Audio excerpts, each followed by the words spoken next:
গাজা ইস্যুতে আরব দেশগুলো জোরালো ভূমিকা পালন না করলেও ইউরোপের দেশগুলো যেন ফিলিস্তিনিদের জন্য মরিয়া হয়ে উঠেছে। জনগণের চাপে একের পর এক দেশ ফিলিস্তিনকে স্বীকৃতি দিতে বাধ্য হচ্ছে।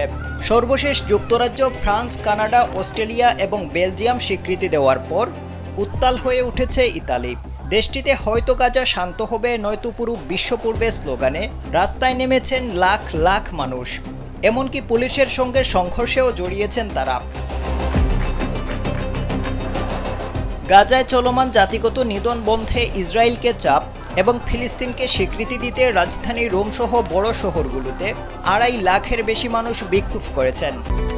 Japan Bangladesh joint venture company JBS holdings limited কয়েকটি বন্দরে শ্রমিকরাও ধর্মঘট করেছেন। তারা ইতালি সরকারকে ইসরায়েলের সঙ্গে সম্পর্ক ছিন্ন করার আহ্বান জানিয়েছেন। কোনো কোনো স্থানে বিক্ষোভকারীদের সঙ্গে দাঙ্গা পুলিশের সংঘর্ষ হয়েছে।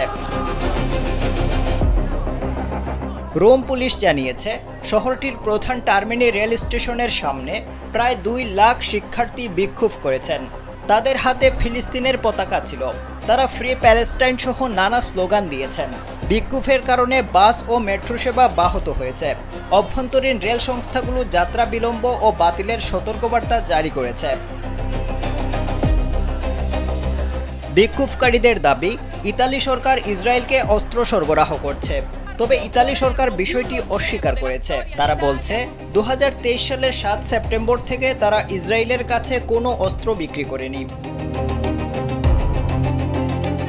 ইতালির প্রধানমন্ত্রী জর্জিয়া মেলোনি বলেছেন, ফিলিস্তিনকে আনুষ্ঠানিক স্বীকৃতি দিতে পারে ইতালি।